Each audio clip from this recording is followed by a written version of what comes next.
Hi, my name is E.H. Ivins, and I'm the dad you wish you had. For those of you who have grown up either without a father or with a father who perhaps for whatever his reasons might have been was not present, or maybe you're just looking for a second opinion to your own father's opinion about what goes on in your life, whether it's your relationships, your career, money, whatever it might be, I am here to audition for the job as the dad you wish you had. And all you have to do is look above my head and you'll see a number that you can text and ask me anything you want. You will remain anonymous.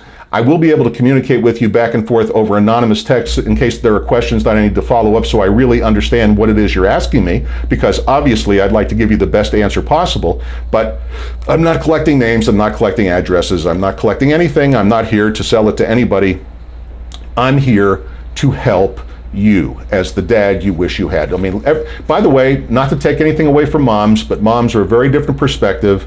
And think of it as spending a few minutes with me is like spending a year with a psychiatrist, because I'm going to cut right through the nonsense and tell you what's really going on. Now, I got a really interesting question sent to me, and I don't usually I can usually just talk about the gist of it, but instead I'm going to read this to you because I don't want to miss any points. So pardon me for looking down, but here's the question. It says, he called me, I think this is very sweet. He saw it on an earlier podcast, Uncle Herbie. And you are free to call me Uncle Herbie as well. I'm like that uncle, you know, like your dad's brother that you originally wish had been your dad because your uncle's so cool. And by the way, let me explain why your dad seems so tough and your uncle seems so cool. It's because your uncle isn't tied up in your issues. Remember that children are the receptacles of their parents' unresolved issues, and so your dad's issues and your issues, if your dad is present, is all tied up in yours, and a lot of times that makes you kind of at loggerheads with each other, you know? But with me, you can ask me anything like your uncle, and since I'm not tied up in your issues, I'm going to give you a straight answer. Okay, so here's what this fellow wrote me, and I'm not even going to use his name, because this is a very, I think, intimate question that requires privacy. Dear Uncle Herbie, I'll get straight to the point. My wife and I have a marriage of convenience. There's something I haven't heard in years and years. And this gentleman and his wife are only in their early 30s at this point, which I think is very interesting. But I like that. It's a marriage of convenience. I am gay and she is lesbian. I've always wondered if... Anyway, that's great. Okay, I'm gay and she is lesbian. We've known each other since high school, and we live in a very religious community. I'm just going to share this with you. It is in the Deep South. I'm not going to say where it is, but if you've ever traveled the South, it's much more religious than traveling the North. I find there's churches just everywhere, so I can believe that they live in a very religious community. We like each other, and the marriage made it easier for us. If you can understand, I can understand. You know, I know we live in a time where everyone's supposed to just come right out and be who they are, but I also understand the pressures of real life, and I understand that if this is let me just say this. The dad you wish you had is a judgment-free zone. I don't care if you're gay or straight, and I don't care whether you're out or not. You can ask me anything. I'm not going to be the one to out you. Let me just say that. But anyway, let's go on with this question. Okay, 4 years ago, we decided to have a child, and with a lot of effort, we did. A beautiful little girl whom we adore. Congratulations. You know, as the father of daughters and sons, if I had to pick, I'd pick. If I could only have one, I'd have girls. I just, you know, daddy and his little girls, just the best. Anyway. But as time has gone on, we've come to realize that living a lie may not be the best for our daughter. Maybe we should finally come out, divorce, and be truthful about who we are. So, should we?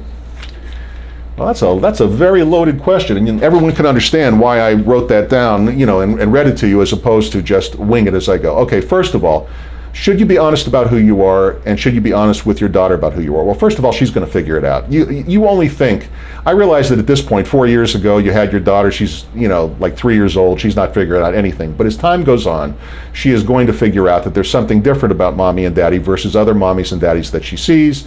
And I'm guessing you didn't allude to it in your question, but I'm guessing you're sleeping in separate beds or separate bedrooms.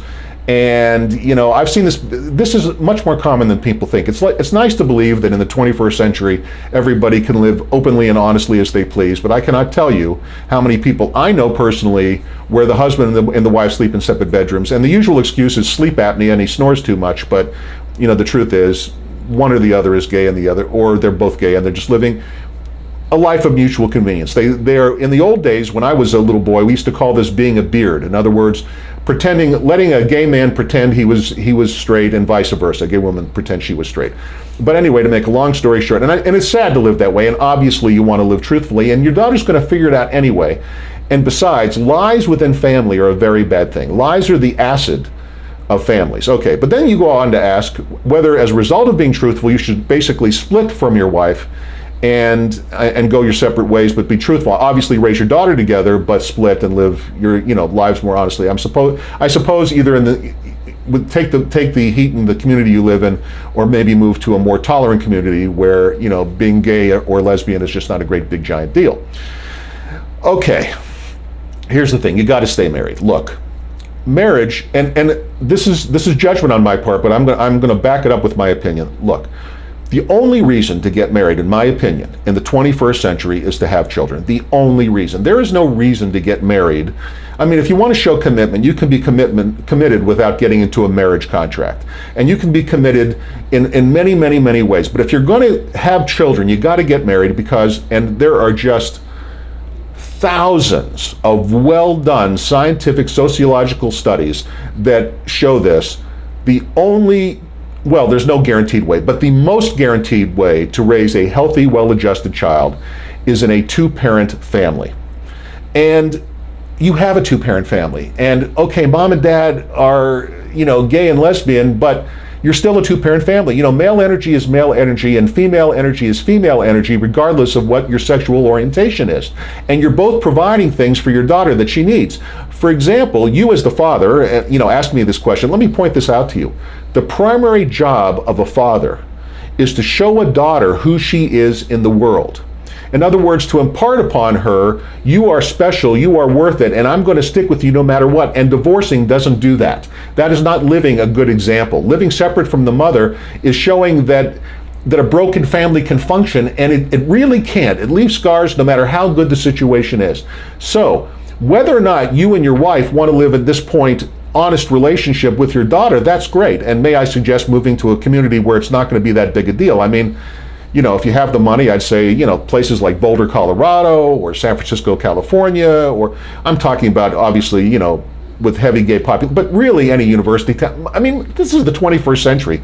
It's hard for me to imagine where you're living, where you're going to, but I don't live in some of these small towns, and I've seen them as I drive by, and I don't claim to have firsthand experience. But here's the thing. If you can live separate lives, you need to stay together in the same house for your daughter, and just explain to her what gay is and she's not even going to ask, by the way, until, she's 6 or 7 or 8 years old, and then you can ease her into it and use your judgment. You can ask me more questions then of how to do it later.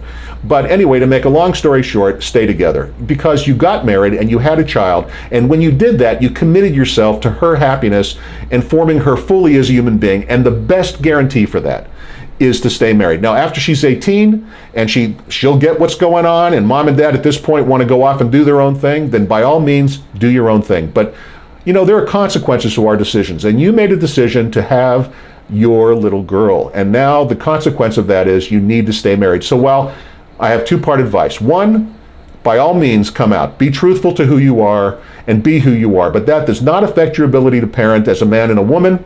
Forget whether it's gay and lesbian, and raise your daughter together, sleep separately, and babysit for each other. One parent goes out, and obviously you have to have a private life, but you don't have to bring it home. And by the way, never bring it home. If you develop relationships with other people outside of your marriage, that's great, but that is not good role modeling for your daughter. So everybody who gets involved with you until she is 18 years old and leaves home has to understand there is going to be no long-term relationship. There's going to be no moving in. You can have a long-term friendship and relationship and sexual relationship outside of your home, but you can never bring that in because of the role modeling of promiscuity, frankly, that would do to your daughter. And you've got to, especially you as the father, you have got to reinforce to her how special she is and how she deserves the attention, whether she turns out to be lesbian or straight, the attention of one special person for the rest of her life, living in honesty with whoever she turns out to be, at 3 years old who only knows what she is. But it'll become clear later. I'm not one of these nutcases who thinks it's a choice. I think you are who you are, and whoever she turns out to be, you must support that in the context of the marriage that you already have. Okay, one more reminder, don't forget to click on the notification button, click on the subscribe button, send me your questions, use those. And oh, by the way, if you have a chance, pick up my novella called The Terrarium. It's a terrific book. It's a coming-of-age story. of a little boy aged 9 to 13 growing up in Pittsburgh, Pennsylvania, confronting a lot of the things I talk about in these questions. It's a great story, and by the way, appropriate for mature teens all the way up to if you're 100 years old. It's a terrific book. It's getting great reviews on Amazon. There it is. It's $9.99 to download, and if you're a Prime member, you can borrow it from the Kindle Lending Library and read it for free. That is the ulterior motive. That's how I make my money from this YouTube channel. So please pick up your copy of The Terrarium and take a look. I have a couple of other books up there on Amazon as well. Okay, that's it for today. Thank you very much. And from the dad you wish you had, E.H. Ivins, I say to you, adios.